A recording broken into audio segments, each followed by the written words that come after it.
Hey, we're here. We're on. Hey, we're on. What's up? Not too much. Good song. You like that song, I Jay? just got home pretty much. I know. Like you're just coming back from the international, the biggest esports event in the history of esports events. Yep.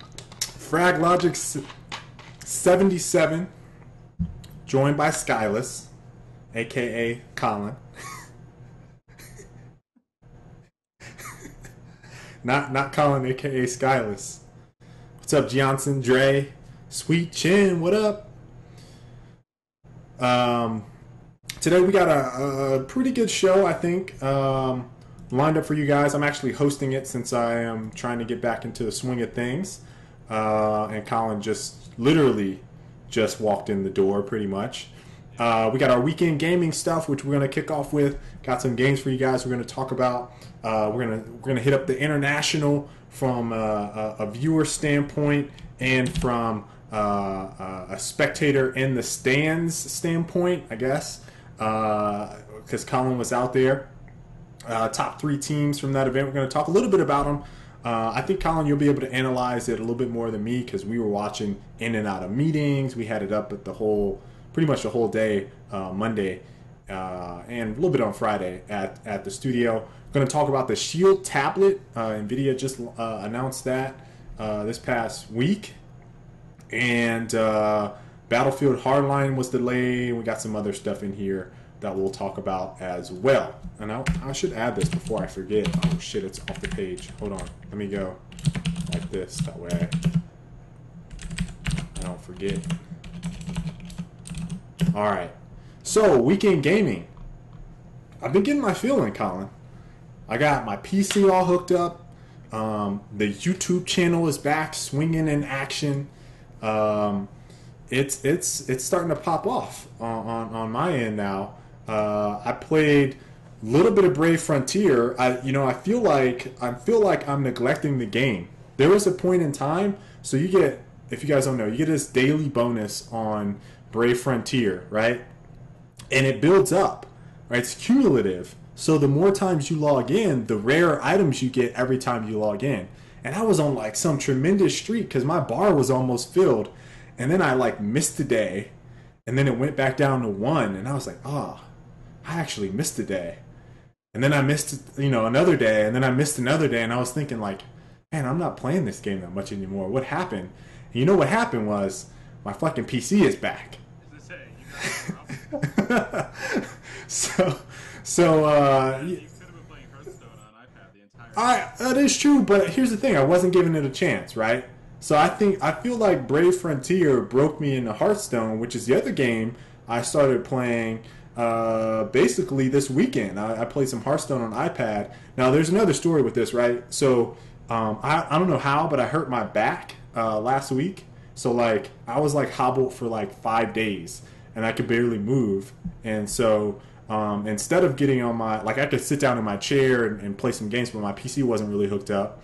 Or I could, play the iPad, which is what I did. I went around, played the iPad. So I downloaded Hearthstone and played the shit out of that. It's actually pretty fun.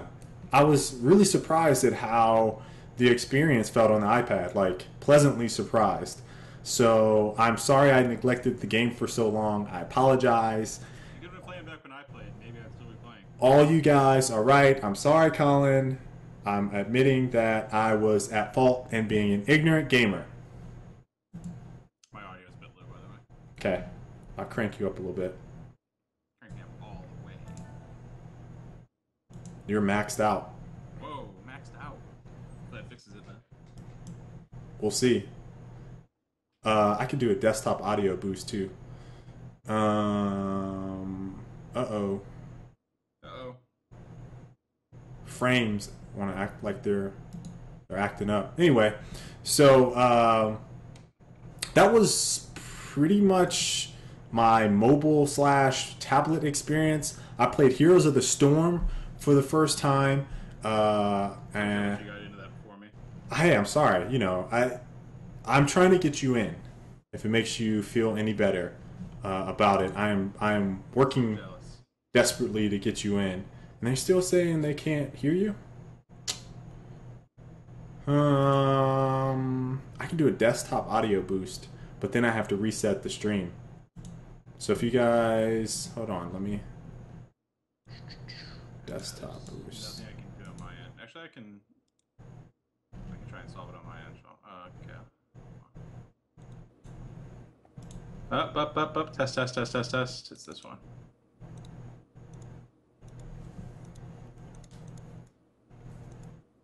Oh, maybe I can't. Lucky for me. All right, I'm gonna stop and restart. Don't go away. I just did a huge audio boost, so you're probably gonna be booming. So we'll just adjust accordingly. All right. Let me know if his audio is hurting your ears. They're saying it's better. Everyone says better. That's before the restart, though. Okay, that's before the restart. I don't have to restart the show, and then I have to cut it together. No, you're fine. I didn't restart. All right. I didn't do the boost. Okay. So yeah, I was just saying you should have given that. Should have given Hearthstone a chance a while ago, and now you finally got into Heroes of the Storm ahead of me. And I applied for that shit like a year and a half ago. I know. But here's the thing: we both said that. Well, I said last week and the week before, actually, that Heroes of the Storm was going to be the MOBA that I just play. That's going to be the one I play. I tried League. I didn't like it. I tried Dota. It's not that I don't like it. I don't feel like going through all that shit just to learn it to catch up with you guys. Okay? I played Smite. I enjoyed the shit out of Smite. I'm playing Heroes of the Storm, and I'm liking it a little bit. More than once I hop on there, you're going to have to play catch up anyways. I believe you, but here's the thing. Everyone that's playing right now is on my level, right? So I don't have to worry about them whooping me. Although I lost 3 games in a row before winning, but I wasn't playing horribly. But on the video that I posted, I had people talking shit like, "You're so inexperienced. Like, get your clicks up." Get your clicks up. Get your clicks up. Get your clicks up. Arctic, you need a carpet in that room. Carpet. What? What's wrong? It's not decorated yet. Give me a chance, guys. Give me a chance. So the other game I played was Robocraft, right? So actually am really enjoying that game, and I have some gameplay from it, but I don't know how it's gonna look. Hold on, let's see. This is actually taken from my stream. So basically what's going on is like the craft that you guys see right there is one that I built. And so this was on a stream. I've been live streaming it. And so you build your own blocks. Colin, this sounds kind of crazy, right? So this is like World of Tanks. If World of Tanks lets you build your tanks from scratch and build whatever tanks you wanted. So that's what's kind of trippy to me, is that I can't stand World of Tanks. I can't stand it. It's the old game. Why am I drawing a blank?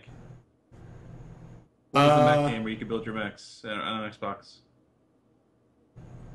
I don't know which one you're thinking of. Chat's gonna hook me up. The old mech game? So anyway, in this video I built a hovercraft, so that's where it differentiates itself. You can build air, or hover, or land-based vehicles, and then you put on all your weapons and stuff, and then you play against other people that have done the same. Now, generally speaking, I'm not too bad at this game. This particular video was one where I started off hot. And I got surprised after I killed this guy in that corner. But that is the game, and it's pretty fun. So the name of the game is called Robocraft. Highly recommended. And I think you guys will like it. Yep. Is that for your weekend? That's it. That's all I played. Whoa. The echo is strong. I believe that is true, because my walls are so bare. Around. Yeah. Sorry. Again, working on it, guys. No one got the game name. Damn. I'll have to look it up, and I'll spew it out later in the show. So obviously I didn't play anything because I've been out since I was Thursday to Tuesday. I was in Seattle, but I did get my iPhone game on. The last thing I did before I left was pick up an iPhone 5S because I was on the 4, and my battery was just dying like really, really fast, so I needed to do that right before I left. But you remember, I was talking about how some games weren't running well for me? Mm-hmm. So I got that jousting on. So I've been playing this. I'm going to show you guys a battle. Now that I can do it in stunning 30 FPS or whatever the hell it is. This is legit as hell. This is going to be really hard to time. Are you actually jousting? Oh, shit. Colin, with the perfects! With the perfects! With the good! Oh shit, this is really hard. It's backwards, it's mirrored. No, I missed. Oh, you got whapped. You're dead. So yeah, it's pretty cool. I actually really enjoy the game. Target missed. Damn. So yeah, then you upgrade your horse and shit, and your spear, your pole. But yeah, so I played that a bunch. It's actually has like a running tournament system. Like every day there's like a new daily tournament. Right. Where you use up. It's that dumb time shit, you know, like where you can only play so much and then you have to wait for stuff to cool down. Yeah. So it's that same annoying mechanic. But yeah, you just keep on playing and you go up in the leaderboards. Pretty cool. That's Rival Knights is the name of the game. If anyone has a beefy phone, my old phone couldn't run it. Is it just on iOS? I think so. It's GameLoft. I don't know if GameLoft does Android games. Why is that? Why? I don't know, man. It's probably because there's no device that can run it. Why? That's on just... Android. It's really beautiful game, too. I think it's Unreal. If I had to take a guess. If I had to take a guess. What's Rival? Rival Knights. Rival Knights. There you guys go. But yeah, that's it. I'm itching to play some... No, it wasn't Armored Core. I'm itching to play some Dota and some Destiny. But more so Dota. As you guys can tell on the show, I think people are like kind of surprised by this. We have like completely fallen off the bandwagon for Destiny, like completely fallen off. Yeah. I was falling off, and then when alpha footage came out, I fell completely off. Hold on, I have to see what this next one is. Oh, the International. Chrome Hounds, by the way, was the game. You couldn't remember Chrome Hounds? No. But yeah, it's a customized mech game, like World of Tanks in a lot of ways. But you get to customize your mech. That's surprising that you couldn't remember that. So, I didn't even know what you were talking about, so that's why I didn't know. The next thing on our list is the International 4. Colin, I just got a retweet. So, you were a spectator at the event. Can you wait, first off, if you guys remember last week, this dude said he was going to take 4 pictures. Now, I didn't check your timeline every single day. I think I'm exactly But I'm pretty sure I only saw 2. I think I'm at 4. Hold on 1 second. I'm pretty sure you didn't live up to your... I had 4. Exactly 4. But one of them was a response. And one of them is not of the event. But I did take 4 pictures over the weekend. As I promised. Met the quota. So... one picture was the event. Next picture was the food festival that was right outside the event. Which I saw that one. Which is awesome, by the way. The combination is perfect. And then one was getting pizza with Matt Marcoux, which meant that there was a reunion of 3/5 of Cool Runnings. The legendary Team USA World Cyber Games Redstone team. Okay. And then the last one was from the last day of the event. I took another stage picture. So yeah, 4 pictures as promised. We have Twitter getting blown up. I just feel like... Here's the picture, I think. I hate TwitPic. I need to change my shit so I'm not using TwitPic anymore because I can't link to just the picture, you know? Right. Maybe I can. Hold on. Yeah, this is a temporary address. I'll put it in chat. So there was the venue. For those that didn't watch the event or whatever, it's a bit misleading. And there was a lot of comments on Reddit I saw of people saying, like, man, there's so many empty seats. Like, what's up, Valve? There's so many empty seats. Like, there's hardly anyone there. And so on and so forth. But like what isn't realized is most people were taking pictures from like the back of the arena to the front, and in that case, there's like a quarter of the arena that you can't use because you can't see the screens. So like Right. all the empty seats were because there's no good angle to the TVs. Attendance was pretty damn good.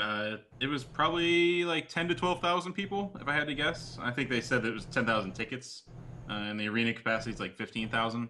Okay. So it all adds up in the end. The floor seating area was kind of sparse at times, but it was also pretty full at other times, since that was like a different ticket level.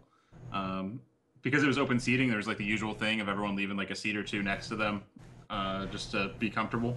Right. So like there's that kind of stuff, but for the most part, it was packed. And during like the big matches, like Navi's matches, Cloud9's matches, EG's matches, it was just completely stuffed. And if you looked in like the upper levels, which aren't any of the photos, like the upper levels were all packed because that was the best viewing angle. But yeah, the crowd was—it's so weird. Like this is my first time ever going to like a really large scale esports event. I've been to lots of MLGs. I went to WCG, which was pretty big. Like WCG in China. It was a packed convention hall, you know? Right. But it's still not quite the same because it's not like stadium seating. And it's really surreal to sit in like the upper level of the arena and look down and you see like everything's dark because everyone's watching the game. It's dead silent because people don't really talk that much during games. It's not like a football game where there's constantly people cheering and out of place talk and stuff. Like everyone's quiet listening to the commentary. And all you see is like this little stage off to the side lit with two dudes talking, which is the commentators. And then right next to them, there's the glass booths, which are, again, like completely isolated and dead silent and everything. And like all of a sudden, everything just blows up. And then like 10 seconds later, it's back to quiet again. Just really surreal. I can't think of any sport. I was to say, I can't think of any sport that has that kind of environment where it's like you're looking down on someone, but silence is expected. Golf has silence, but it's not the arena aspect, right? I think adds to the weirdness to it. Yeah, like golf, pool has some scenarios like that, but it's never like a large arena. It's always like a small venue. Poker doesn't really have stadium audience usually. Like sometimes there's some bleachers set up, but it's still inside of a poker hall, you know? Right. Same thing with like golf, pool is similar. Like they'll do bleachers and stuff. Like for a full arena to be looking down on this match and it's like dead quiet, it was just really weird. It was like first time I've ever actually experienced that. But when stuff was action packed, everyone was going nuts, and it was pretty crazy. Well, sounds like from a person inside the stands, the event was pretty good. Yeah, I mean the biggest thing is just the matches didn't go as everyone wanted them to. You know, like, and that's uncontrollable in any competitive event. But I don't think anyone wanted the finals that happened, which was Newbie versus Vici Gaming. Like, there were some fans of Vici, there were some fans of Newbie, but for the most part, like, if EG had made it to the finals, it would have been like 12 times this hype. Right. Because there would have been an American team in the finals and lots of rooting interest. If DK had made it in the finals, it would have been super hype because it's like 4 of the top individual players and like biggest fan bases on that team. And everyone would have been cheering for them for that reason. But in the end, we got 2 Chinese teams, which haven't really participated in a lot of international events, so there isn't a lot of interest there. And then the actual match that took place for the finals was really boring. Oh my god, it was pretty bad. Because they got whooped. Someone knows there's one barracks destroyed, which for those who don't know, there's like tier 1 towers, which is the ones on the out, tier 2 towers is the ones next in. And then there's tier 3, which is in the high ground in your base, and then your racks, which makes the super creep spawn. Only 1 racks got taken in all 4 games because it was like 20-minute GGs. Just like, Yep, we lost. Like, we have no comeback mechanic here based on our lineup we picked. And then Vici just straight up picked the same lineup every game, even though they were losing. Like, they made some slight variations, but for the most part, it was the same lineup in games 2, 3, and 4. Where if a Western team was in there, they would have been trying all sorts of shit to try to break the stuff that Newbie was doing. So, like, that was what was disappointing to me, and that's why I mentioned on Sunday when they were doing the loser bracket finals, it was like, man, if Vici wins, the finals are going to be, there's a high chance they'll be boring. Right. And then it kind of came true. I think everyone kind of expected it to as well. But there's still like this small chance it'd be like a bloodbath because both teams kind of have a similar style where they try to win early. But really, it was just like a one-sided bloodbath, and then the game was over. It was. Although the game that VG won, they basically did the same thing that Newbie did to them, which was, like you said, it was just a bloodbath, and it was like, oh, maybe this is going to be... No, it's not going to be a game. Nope, it's just not going to be a game. So, yeah, that was interesting. To their credit, Newbie played really well. Like they did. They took that style, and they did incredibly with it. No one really had a good solution to it the whole second half of the event. Like from the moment they started just going all in on that, and then they won, and it's good players, so like they deserve the win, and they were like a top 3 prediction for everyone going into the event, so it's not like it was a super big fluke thing. Right. It was just from a spectator perspective, it's pretty disappointing because the big names didn't make it. So like the loser bracket matches were far more exciting than the winner ones. Like Navi versus Cloud9 was crazy. DK versus EG was crazy. Pretty much all the Cloud9 matches were pretty nuts in terms of the crowd because they picked some really crazy stuff. Right. And like during those games, like it was a ton of fun to watch. I was disappointed on Monday though when I went for the finals. So, all right, let's talk a little bit about what it was like for a spectator watching from home. All right, so I think I explained this last week. I was watching a lot of the Newbie stream. I'm not familiar with a lot of terms in Dota. I understand the gameplay because of League. I play Dota. I get it. I know what's happening on screen. But when there's a lot of people talking, it's really hard to tell. What was really surprising to me throughout this whole thing was how difficult it is sometimes to tell the small names on screen, the characters, the names, and what is actually who's dying and who's losing. Because when they're talking about it, it happens so quickly, it's hard to really like grasp what's going on. So my whole thing with this event was, for it being as big and as publicized as it was, they did an awful job explaining to all these new people coming in what this was all about, specifically on the ESPN rebroadcast. If you were going to out this thing on ESPN, why the fuck would you not have it broadcast in a fashion that is very similar to the Newbie stream, right? There's nothing there. Like, people that were watching on ESPN were only... And there's a tweet that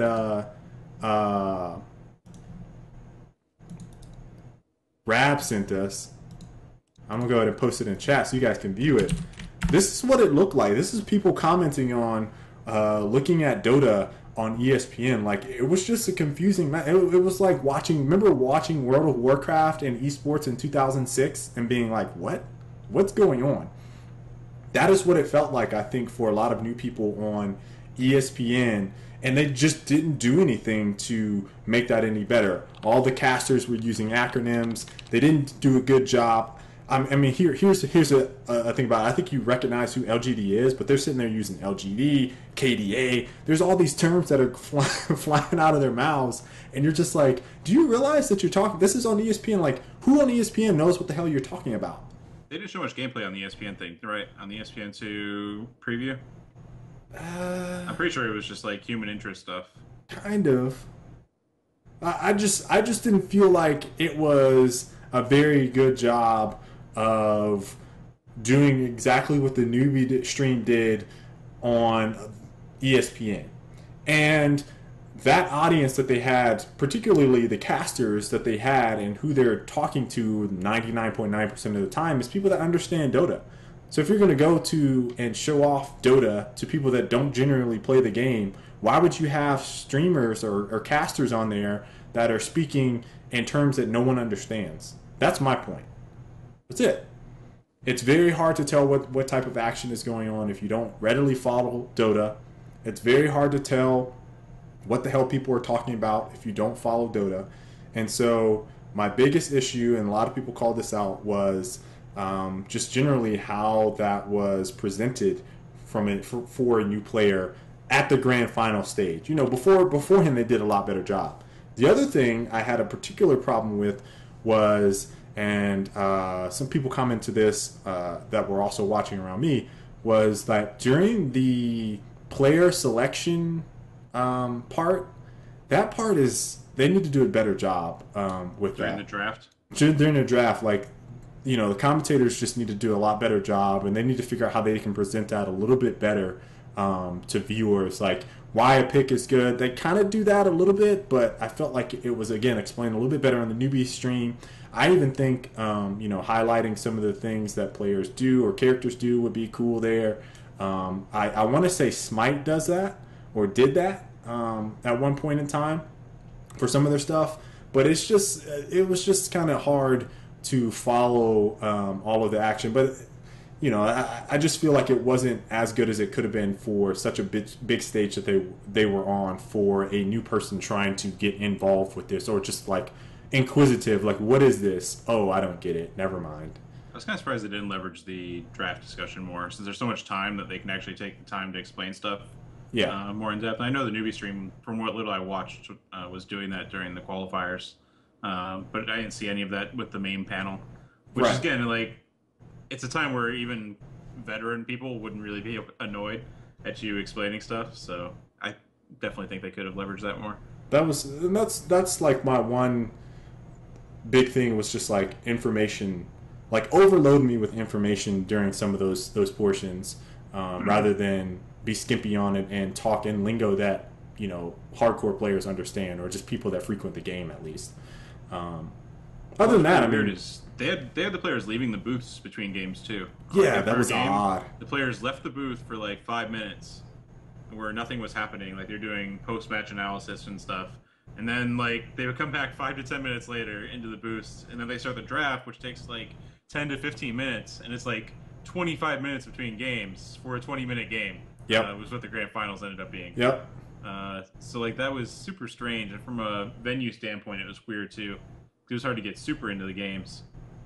Yeah, I feel like that pacing, they need to think about that a little bit better. I wasn't sure why they were. It was almost like one of those forced commercial breaks. If you've played, I had these all the time, and I wasn't aware of these until actually playing in a college game. You know, you have a media timeout basically, where, you know, people just take a break, and you're like, what? This is my first experience playing my first college game that was broadcast on whatever ESPN channel was on. We get on the field, and so, you know, you're playing, and then it's like, whistle blows, and people just stop, and you're like, what? Those weird things. They had nothing. What are you doing? They had no commercials, you know? Right. It's so it's like went to people talking for a while, and then they would cut to the game to show the draft, and they cut back to the same people talking about the draft. Yeah. it was a weird flow, and that's another thing they probably need to think about is, you know, how that all goes together. The pacing on that was really weird, and I don't know how I would feel as a competitor being taken out of the zone after each match like that. Like, if we had to do that in MLG, like, you get a little bit of downtime in between matches, but like, it's like you're boom, boom, boom, and then you got to move on to the next one. Now, if it was like a 1 hour match, I can understand, but some of those games are so fast, it was like, okay. Right. Other than that, though, I mean, I thought production value was really good.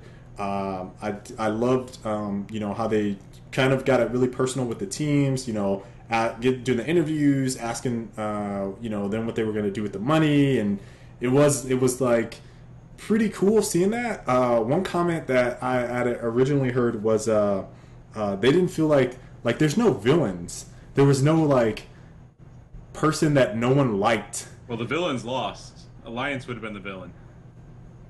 Okay. Because of their play style. It's kind of like Chris G in a lot of ways. Okay. With Marvel, where it's just like, you respect them because they do well and they make it work, but you also hate them because they do this long, drawn-out game. But they lost in group stages. And then, like, DK kind of was filling that same role. Like, they were getting ahead in games, like, in 20, 25 minutes, and then they were playing super safe just to make sure they got the win. And then it actually backfired in them, and they lost one of their games because of it. And that was, like, really sweet to watch. It was against LGD, where they were ahead by 20,000 gold, or might have been 25,000 gold. And then they squandered the lead and lost because they were just sitting on their asses, trying to farm up. So like that, but they weren't really a villain. They're still a popular team, even though they played like that throughout the tournament. But yeah, it's hard to say. It's like part of the issue is that there were so many Chinese teams in the top 6 I think it was 5 Chinese teams in the top 6. They ended up taking home like $9 million of the prize pool this past week in the Chinese teams. So it's like, it's hard anyways unless they speak English. Like DK has a few English-speaking players, so it works for them as far as building a fan base. But in a lot of ways, it's really hard to have those storylines when there's the language barrier. That's a good point. Also, when they're not competing with Western teams throughout the year, like Vici and Newbie especially didn't play any Western teams. Yeah, that's a very good point. But yeah, you know, it's almost like I wanted to not like someone, but everyone was like all polite, and then there's like a translator there, so it was just like they're filtering it anyways. Right. It's like you can't be mad at anyone that's not going to talk shit. So that was the only thing I was kind of missing. Yeah, and ROTK from Vici actually did a really, really passionate interview, but it was in Chinese and translated kind of shoddily. But apparently, like, the Chinese people that watched it were like, holy shit, like, that was a really good response kind of thing about carrying on through the tournament for Burning after they eliminated DK. So, like, again, it's like it was there, but it's not quite there because of the translation stuff. Right. And everything happened so fast, like, you can't really distribute the story, you know? Yep. Other than that, though, I mean, like I said, I thought it was a great event. I'm really interested to know, like, how many of you guys watched it, what'd you think about it. Do you know what viewer numbers were? I don't know the total viewer numbers. I didn't see any Reddit posts. That's really strange. I'm sure it'll come out here within the next couple days, like what it exactly was. You know, I'm trying to figure out if they were talking about like ESPN viewers plus in-game client viewers plus the people on Twitch, which I want to say. You know what? We were watching on Chromecast, and I couldn't see the bottom right corner, so I don't even know. It was full screen the whole time. I have no idea what the viewer numbers were. So if anyone knows like what it looked like on Twitch, I'd be interested in that information. There's almost always Reddit posts, and there wasn't this time. Maybe because it lasted so short, and it was Monday, so it was like I doubt their viewer numbers were that great for the finals. Realistically, probably not. They did it at noon on a Monday. Like, it was okay time for Europe. Still pretty late for China because it was like early AM for them. And US, it was completely inopportune time for it. Right. I know that during the qualifiers, they hit as high as 900,000 total between the different visible numbers. But it wouldn't surprise me if they didn't hit that for the finals. So I'm gonna go ahead and change this to Nvidia Shield tablet. I'm interested to know in the chat. I'm gonna be reading what you guys thought of International 4. Talk about it again later at the show. Twitch was 300K at some point. It's not bad. It's not bad at all. Usually the in-game client was about the same. Okay.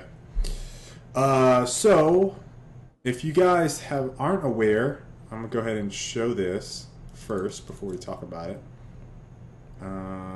Get on this. Bada boom.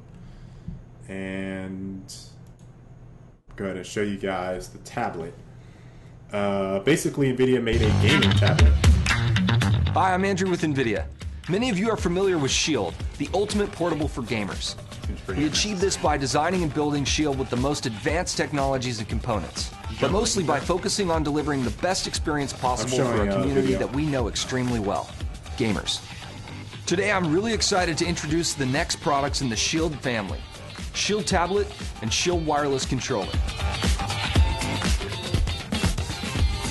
Like Shield Portable, we built it to gamer specifications and standards. There are many tablets out there, but this is the first specifically designed for gamers. With Shield Tablet, we set out to redefine mobile gaming with the Tegra K1 mobile processor. Tegra K1 uses the same Kepler GPU architecture as our industry-leading GeForce GTX products. It's super fast and comes with all the graphics goodness that serious gamers have come to love. With the power to run Unreal Engine 4 on Shield Tablet, you'll get to play games with technologies like DirectX 12 and OpenGL 4.4. Shield Tablet gives you graphics performance that no other tablet can provide, so you can enjoy PC-class gaming on the go. And insanely loud stereo speakers powered by pure audio technology. A gaming tablet needs two things: a great controller. All right, so hold on, I gotta go back to this. Colin, you need to see this. All right, guys, there is no one that's going to be fucking doing this. I don't care what the fuck you think. This is not going to happen. This right here is not going to happen. But I just thought it was hilarious that they included it because it just looks like an awkward scene.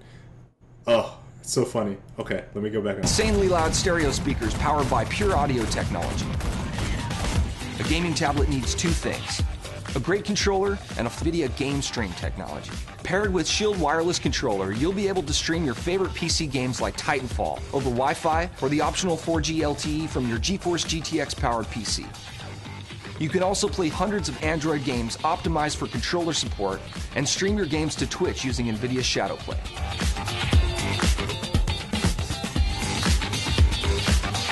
For more information, visit shield.nvidia.com, and thanks for watching. Okay. 2.5 minute advertisement on that. Colin, I think I put the link in there. I don't know if you've seen it yet or not. Yeah, I saw it earlier. For some reason the stream died right there. It's been randomly doing that. But so this was announced. I want to say there was rumors of it a little while ago, like the pricing and all that stuff. I actually think that this device is kind of cool. I was just laughing at their depiction of some dude sitting in what looked like a Starbucks or some type of barista, where he's going to be popping open his Shield tablet with his controller and standing up at the table and playing. That's just not going to happen. You might sit down and play. And he had on no headphones, so he's like blaring his speakers out so everybody can hear it. I don't really think that's gonna happen. But this is running Android KitKat 4.3. Again, they mentioned that Tegra K1 processor or graphics card, whatever it is. The launch of it is July 29th. I think you can actually pre-order it now. It's launching with a separate controller, so you can use, Colin, did you see what the controller looks like? Yeah, it looks like an Xbox controller. It looks like an Xbox 360 controller, except the analogs and the D-pad are switched. They're like flipped in position. So it's like the analogs are actually kind of like the PlayStation controller, but the actual shape of the controller is like the Xbox controller. Triggers and shoulder buttons look the same. So I kind of like the design of it. I think there's an article on GameSpot maybe that talks about the controller not being hot. I don't know, but it's interesting. It's actually the controller itself is sold for $60 separately too, so it's pretty hefty price. And one of their examples is using plugging it into your TV at home to do console gaming with 4 controllers. Right. That's not happening either. Yeah. So specs on it, again, $299 is the 16 gig model, which is Wi-Fi only. There's a $399 32 gigabyte model, which is LTE. It's powered by a Tegra K1, 1920 by 1200 pixel display on that screen, which is 8 inches. 2 gigs RAM. The really, really awesome thing that I took away from this whole thing was that this thing has built-in Twitch integration for streaming specifically. So basically, they somehow figured out how to take shadow play, which you mentioned like almost like a year ago, I think. But they integrated shadow play, I imagine, on that Tegra chip, and now you can stream directly from your tablet, whatever game you're playing, to Twitch, which I think is actually pretty cool for a mobile device, because there's so many mobile platforms where a lot of people are playing, not a lot of people are streaming, and I think it could be something that kind of takes off. So like if you are not a mobile streamer, this is something that might be interesting to you.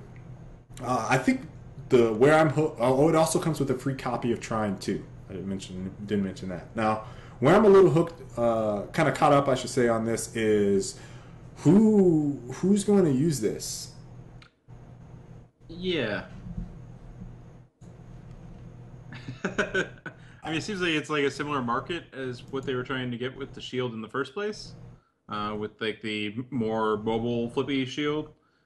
Same thing with like, it's like the PSP market, you know, as far as like a larger screen, handheld device that you can take on the go and be able to do some gaming, or like a DS.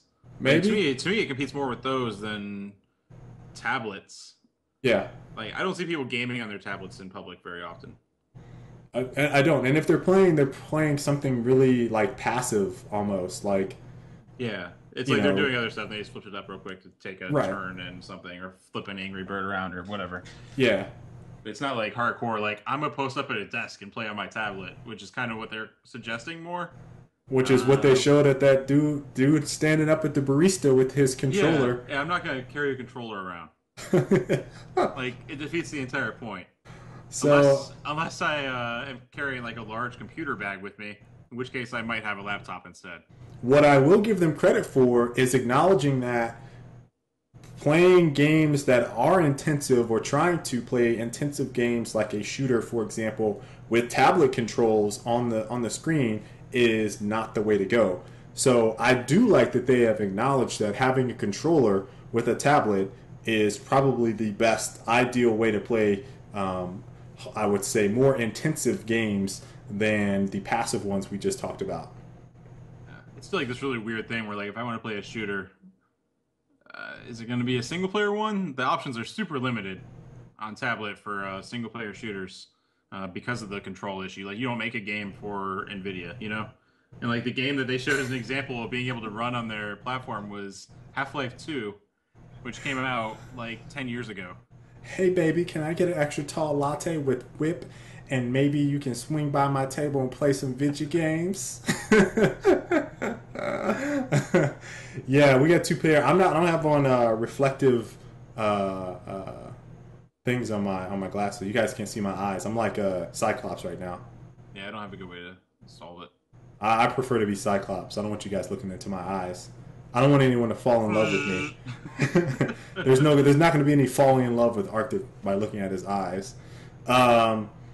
So the other thing that I also thought was cool, I mentioned this just a second ago, was that Twitch integration. Like, nobody else is doing that.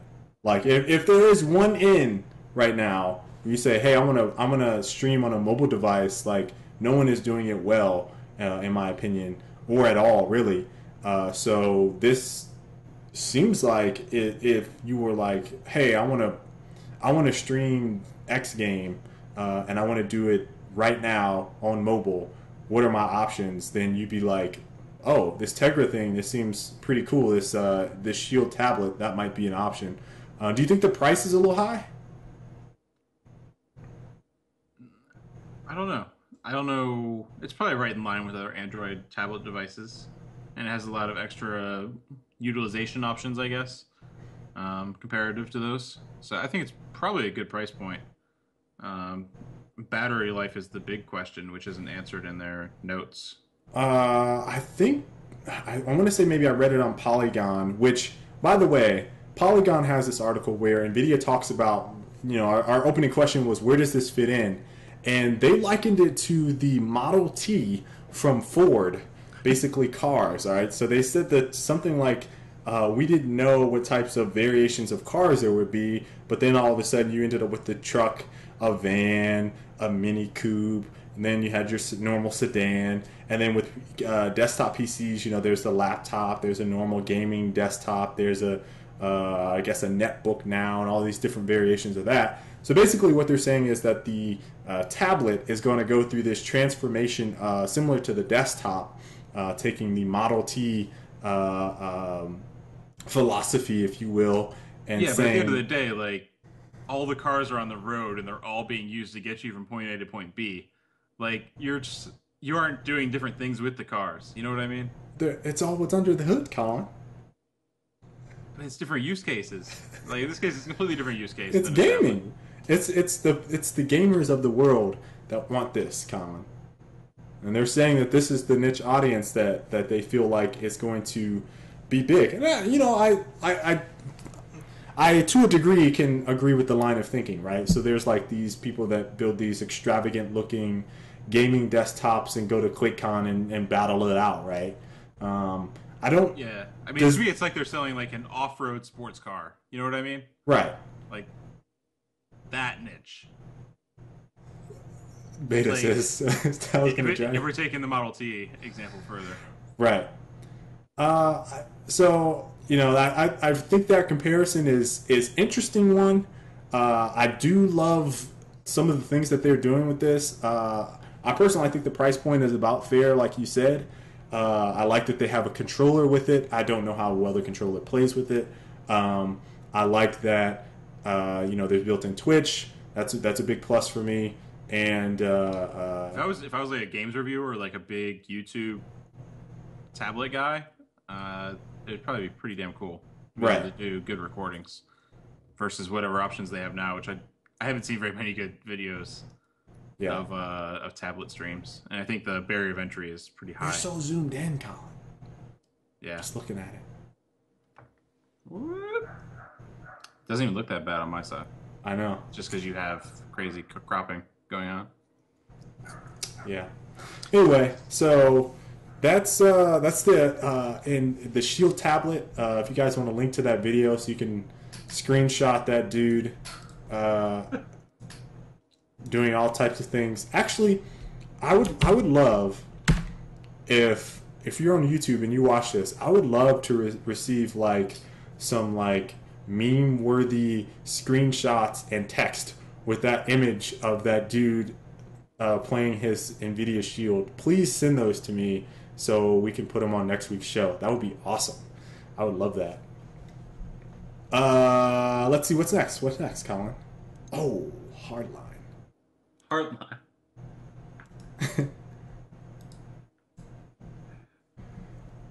We talking about EA? More of a soft deadline than a hard line. That was nice. Stretch. That was nice. That was nice. So here's my question I'll pose to you. They delayed it to next year. Yes. At what point does it overlap with everything else that they're doing? Gets swallowed into the abyss. There's that. But do you think that... I'm going to be a bit of a jerk. I'm going to be a bit of a jerk and say this. Do you feel like it's genuine and that they feel like they need to delay the game? Or do you feel like it's a marketing-driven decision to push it back after they've had all the press recently saying that they're changing their ways and everything? Tense's hairline just keeps going back.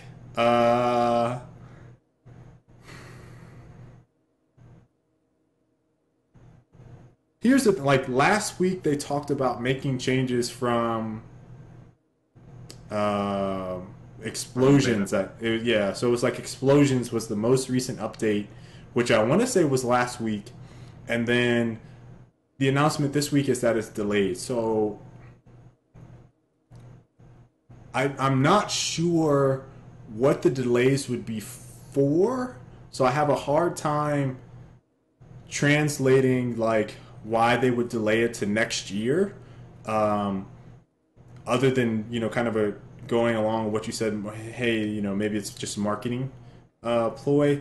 At the same time, I feel like they do want to make the product better. I don't understand why they would need to delay it when it looks so similar to Battlefield 4 and Battlefield 3. It just, literally looks like the same game.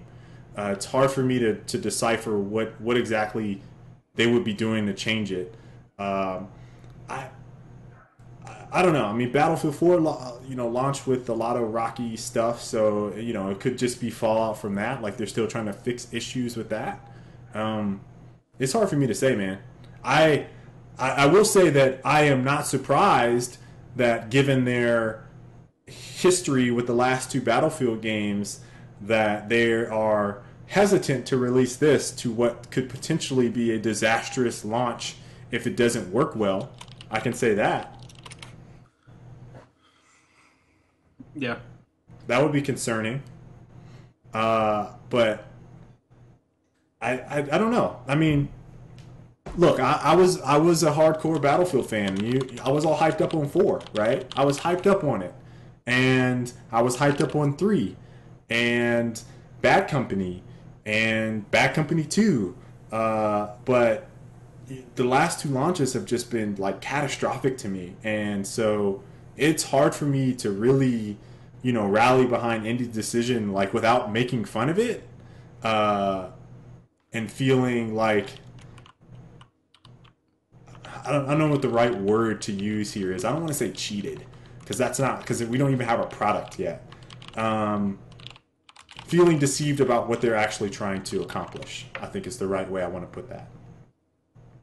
Okay. I mean, I think it's probably necessary.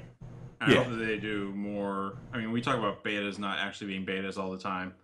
And it sounds like, I still don't feel like this was a beta. I'm sorry. To me, it sounds like they intended to release it, and then they realized that their shit was beyond broken and they couldn't fix the last bit of things in time. I don't know. Cock tease. Yeah, I do wonder how this will affect their Battlefield launches for next year. If that means we won't get anything. Since they usually do like a year of DLC for the games. You know what I mean? Yeah. Do you feel like... So here's where I'm going to go with Hardline. And this is why I wanted to bring this up, right?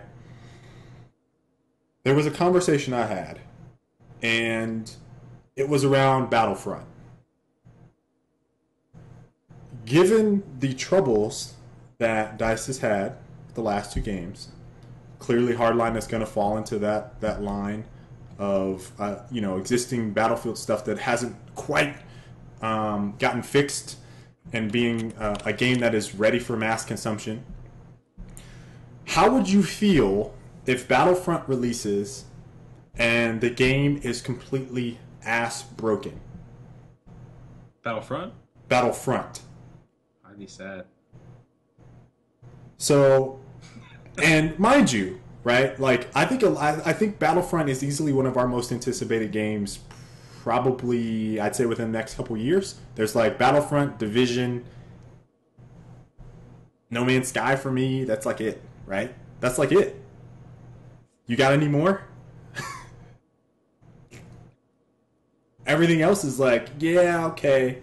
Halo 5, yeah, okay. Gears of War 4, yeah, okay.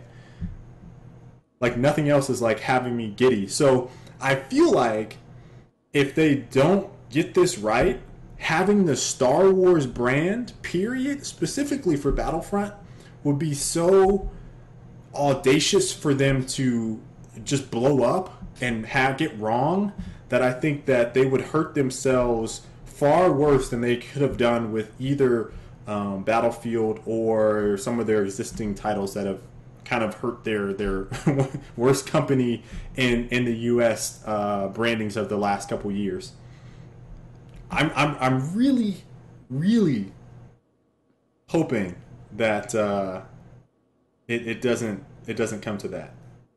It's hard to say. I mean, to me, like, most of the issues with Hardline are more on the conceptual level than, like, I'm sure the bugs and polish will get addressed by the time they launch, now that they pushed it back. But their biggest issue is still going to be the cops and robber thing with 32-player warfare. Like, to me, that's still the biggest issue. So, I don't... But I do think that if Battlefront were to bomb, they'd be screwed. Hardline, I guess, it's just kind of more of the same, Right. I don't feel bad about Hardline getting delayed, but if this happens, like if they feel like, let's say we get a Battlefront beta, right, and it's not great, and they decide to delay it, I feel like I would care more about them delaying that than I do Hardline. And so again, my concern is really only with the quality of a Battlefront when it releases, as opposed to something like Hardline.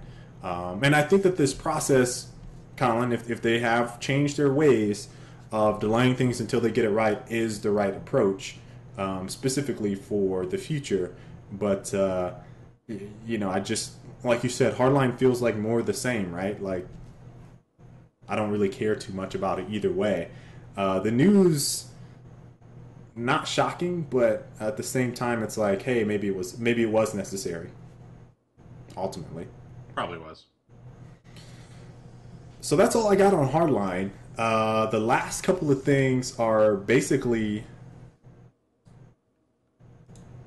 just little itty bits of gaming news. I'm gonna say random game stuff. I haven't followed very much of this at all. Well, the one, I haven't even watched this video. It's a teaser trailer for Modern Combat 5. Have you guys heard about this game? Modern Combat 5, which is a PC, or not PC, mobile game that is launching on Android, iOS, and Windows Phone, I think, is the other one. I think here's the teaser trailer. This is from GameLoft, I think.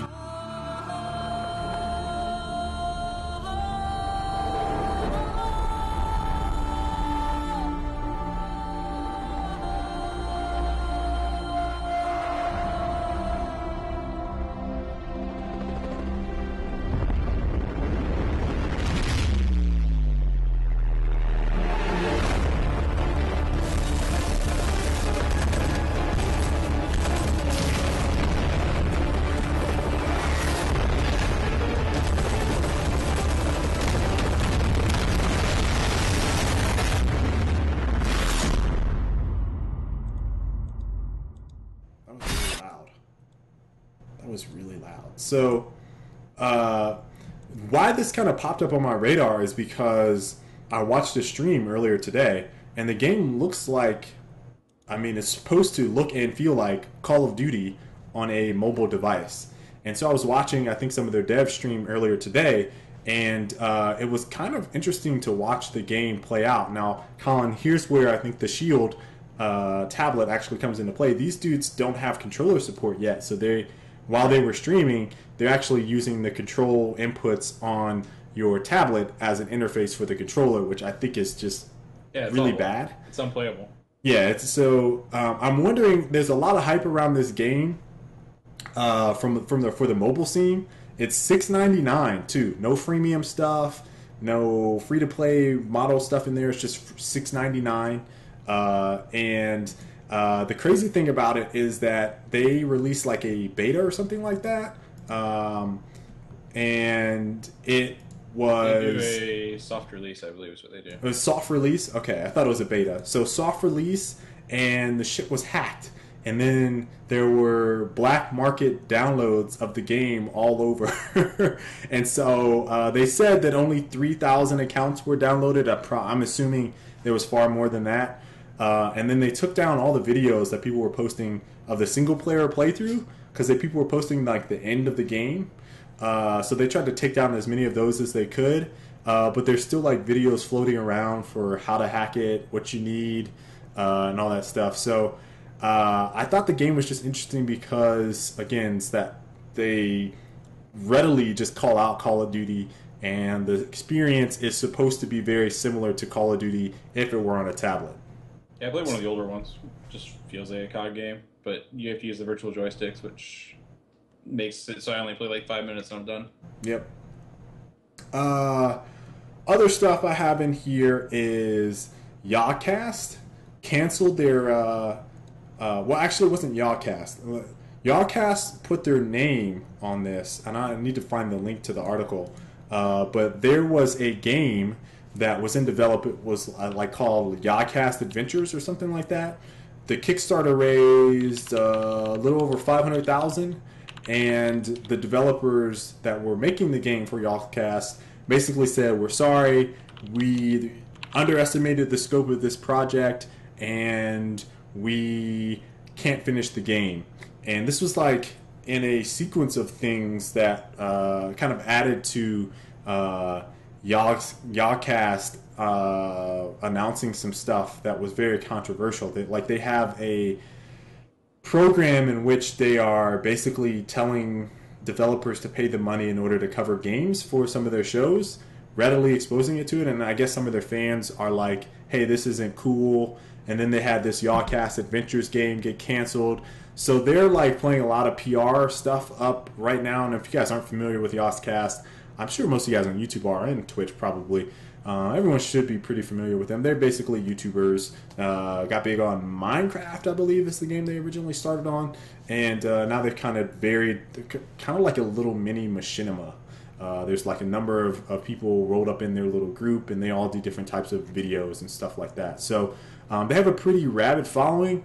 It's just kind of disappointing to hear about yet another Kickstarter that falls to the wayside. But this one specifically hurt because I think it had Yogscast name branded on it and ended up being something that I think hurt probably their brand more so than it otherwise should have for some developer that you don't know.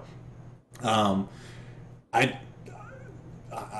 I've kind of read about it is, people basically, and I saw some people on Twitter kind of blowing up about this, all the what is the responsibility ends up falling on the consumer in these cases, and the developer really doesn't have, sure, perhaps they lose some credibility, right? But like their responsibility for delivering a project just doesn't hold up, right? Like Yogscast, I think they're trying to salvage what they can and do what's right for the fans, from my understanding. But like, you think about this, like, hey, you were going to deliver a project, projects get canceled all the time. You put in $500,000 for this, and now it is nothing. It is vaporware, right? You put in your money. It's not the other way around. Like, you get, what is it, Rainbow Six Patriots or whatever, and they're like, okay, this game is not turning out how we want it to. We're canning this game, and now we're making Siege.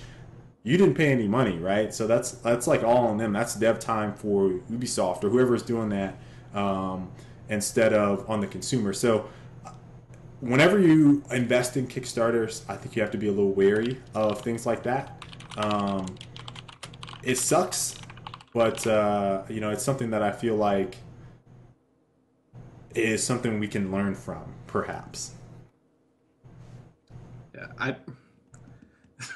I already know what you hate the whole idea. I don't hate the idea. Like, when it works well, it works fine. Like, when people are smart about where they put their money, it works well. This one had warning signs all over it, though. It did. People threw it at it anyways. Like, it was a 6-man team, and they weren't even going to make the game. They were going to have all their friends make the game with them. And they broke down like how they were going to spend the money on all these different people, like $35,000 for concept artists, $35,000 for another concept artist, $35,000 for a modeler, $35,000 for texture. Like, they weren't doing any of this work. They were going to contract it out to all their friends that worked in the industry, and it bit them in the ass because they had poor contracts. They paid lump sum. Really fucking stupid. They had no business. They had no experience in anything. They had no experience in anything at all. Not in the business side of things, not in the production side of things, not in the actual making the game side of things. But people handed them $500,000, and in the end, all the money went to their friends and them, essentially. It was like an Adam Sandler film. At least you get a film out of it. Of varying quality, yeah. Yeah, so like the whole thing, like the warning signs were there, people backed it anyways. People are dumb, and probably deserve to get burnt. I would say, like I said, you got to learn from this, right? Do you ultimately? I mean, obviously, I feel like Yogscast lost some of their brand equity because of that. Definitely. Probably. I mean, they were in press everywhere. So that definitely hurts. So like I said, I would be wary of some of those. Then again, you get things where people, Colin, I don't know if you saw it, but like dude's making potato salad, right? Like that guy's gonna come through though. Because the thing is, he has experience. Oh man. And he's been upfront about what his skill set is. So I mean, some people just want potato salad, right? Like, and he has a reasonable goal. Like, that's something which you can do. You can't just make a video game with 5 people. Yeah. Of that scale. Yeah. That's something you can do. You can make a potato salad. You can even make a large potato salad and send little pieces to it. Like, that's all tangible stuff. There's a difference. That's why he's making the big bucks. Yeah. Right. But he's made food, Beta. He's made food. So, like, there's a little bit of experience there. And he was very upfront that he has never made potato salad. And even posted the recipe he's going to be following. Yeah. And it's an easy enough task that he can manage it. So, I mean, that's... If he uses beets or eggplant, that's going to be a riot. Columbus will be burned to the ground. So that's pretty much... Oh, wait. I guess I could... This isn't really game related, but I actually picked up a Chromecast this past weekend and put it on basically my in-laws. They have an older HD TV, like one of the fatback TVs from a while ago. It does 1080p, has HDMI, all that stuff, but it's not a smart TV. And so we bought a smart TV. Colin, when did we get that? Did we get it for Black Friday? 6 or 7 months ago. Okay, so yeah, we must have got it for Black Friday. Yeah, we got a smart TV, and so I had never used a smart TV. Like I always buy Samsung. So the Black Friday in 2012, we bought a Samsung. It was like a 50-inch, and it wasn't a smart TV, just a pretty slim HD TV, LED. And then this past 2013 Black Friday, we got a smart TV, and we put that in our bedroom. And like, I fell in love. Like, the most awesome thing ever. Like, all your apps in the thing and the TV hooks up wirelessly. Like, cords. All you do is plug it in, and like, bam, I can watch everything. Right. So the old HD TV, I'm trying to wean everyone off of cable because like, they're on cable like networking and stuff. They're still thinking about Dish, but like, I was like, okay, what can I do to convince them like this is the future? Hop on this train, right? So I bought Chromecast, hooked it up to their TV, and basically I explained to them like their iPad could be a controller. And as soon as I made that one-to-one connection with them, they were like, "Oh my god, this is so great!" And so like they're going nuts. So that was my little project for the weekend. So I bought my in-laws basically Chromecast, and they are enjoying Netflix and other things on their TV, and it's pretty cool, awesome actually. So if you haven't used it, basically it takes anything that you hook up to it. It displays it on the screen. So like if I'm watching YouTube, you get your little Google Cast thing, and then it displays it on the TV. Or if you have a Chrome, if you have a Chromebook or just a Chrome browser, it takes whatever tab you're looking in, and you can then broadcast that to the TV. It's just insane, dude. It's so awesome. And it's wireless, right? And it's wireless, right? Yeah. It's awesome. Because otherwise it'd just be an HDMI cable. Yeah, it's awesome. So yeah, you basically just plug that up to your HDMI. It transmits a signal to wherever it's blinking. I want to say it's Bluetooth, not necessarily wireless, but it's just amazing. Perfect companion for Nvidia Shield tablet. You could probably make a pretty sick wireless setup if you actually like went out of your way to make something just for that setup. Yeah, I'm actually thinking about it in the office because, dude, $35. Yeah. And then $300 for Nvidia Shield tablet. No, I'm just talking about other uses on another TV. To be able to play at any time. Gotta be able to take the tablet to the bathroom with you with your controller. No. And just prop it up on the door. No. Install a mount. So let's get into Q&A session. Sure. Round out the show. What questions do you guys have for us this week? I gotta show my little things I got, by the way. A lot of stuff. Again, hold on. Before you show these things, Colin, I just want to remind you guys that this man was talking shit about. He was talking shit about my things like this. He was like, I want to get statues. I would like to get statues and put them all around. He was talking shit. And now, I did not. And now, okay, now let's. I just laughed at how it was a sudden thing for you. No, let's get into what he's about to show us. Until you saw the guy at work's room, and you're like, holy shit. So yeah, I bought these at International. Pretty damn nice. So show you some of that detail. I know you have it way zoomed in, so I'm trying to. Oh yeah, that's Doom and Tiny. Got that big tree. I also got a little Lich plushie.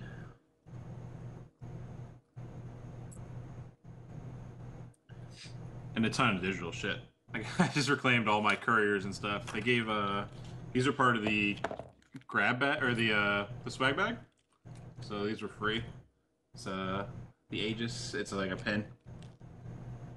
And there's also like an in-game version of it, so you can have it on your Steam profile. And then I got Lena as a pin. That was also free. And they did a random pack in the thing. I actually traded with someone that was in line for the secret shop. Which was a 7-hour line, by the way. Damn! Yeah. And what sucks is at one point, I was so close. I was like 30 minutes away. 30 minutes away from the front. And this is at like the 4-hour mark. They shut it down? Their system crashed or something, and it coincided with lunch, so they just like took an hour-and-a-half break with all of us sitting out there in the heat. We had the monitors up on the side of us. We could watch the games and stuff. But it was hot as hell. They had to pass out umbrellas to us and water, all because we were just sitting there on the ground for like an hour and a half. Whew. Pretty awful. I also got this badass bottle opener, a punch hook. That is heavy duty too. It's hard to tell, but it's got some weight to it. So yeah, that's all my goodies. Use that as a weapon. It actually could probably be. TSA might actually say something about it.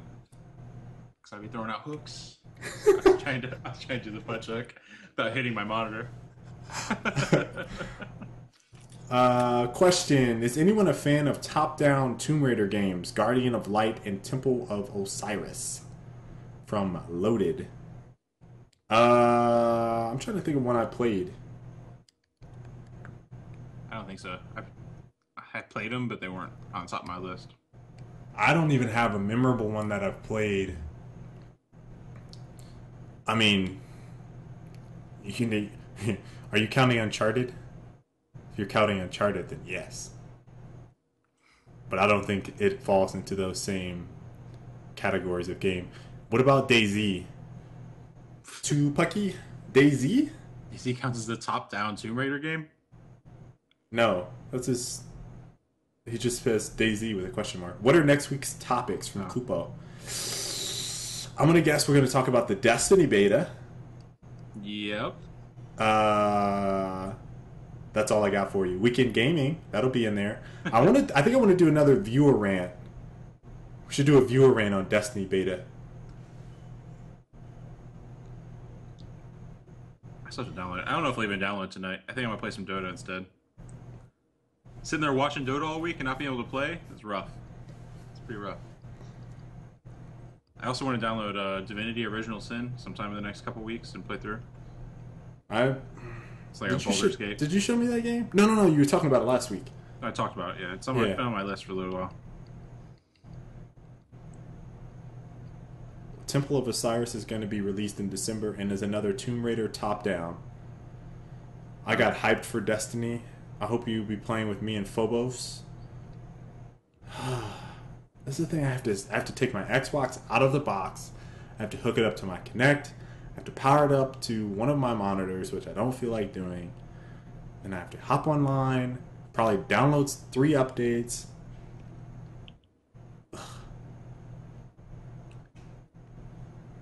I have it all sitting right next to me, and I tried to plug in the Ethernet. My Ethernet must be messed up. I even gave this man a code. Too much work. I know. I was like, oh, it's not plugged into my router apparently, so I guess I'm not going to download the game. Ray said he braved the U.S. servers. It'll be worth it. Get that British armor. It looked like a really bad game to play when you're lagging, from what I've seen. And we were watching Ninja Rage. Yeah.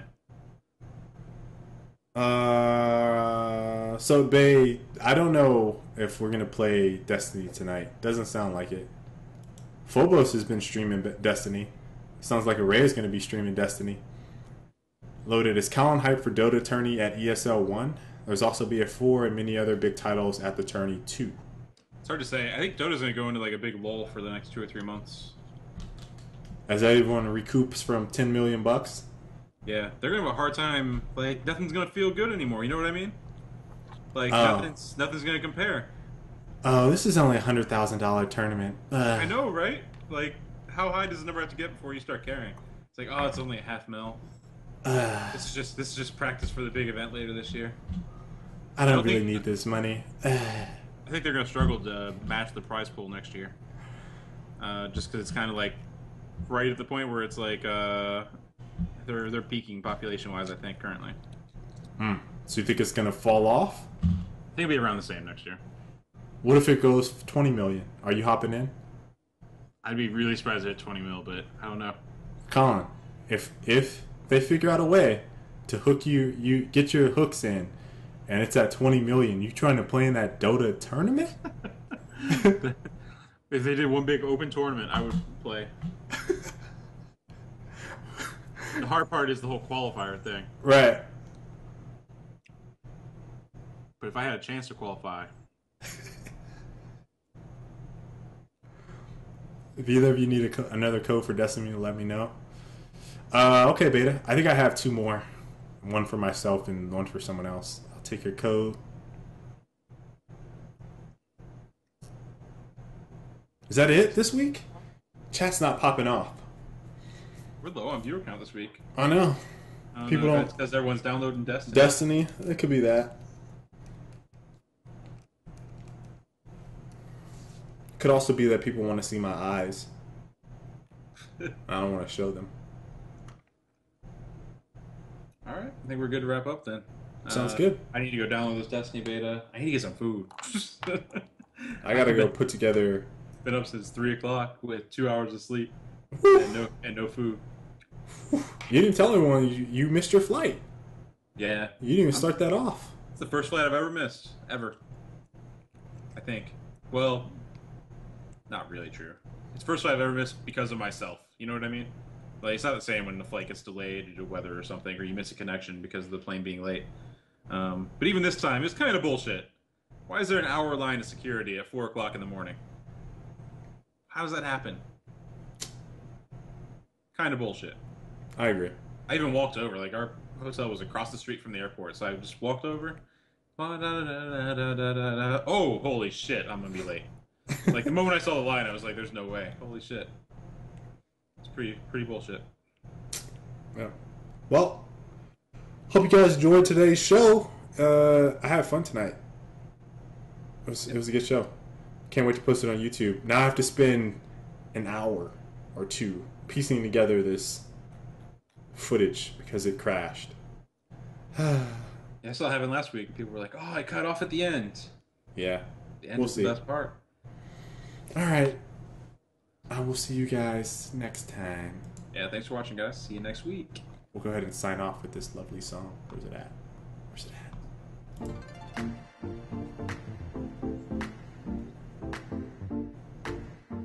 Am I supposed to pretend to jam?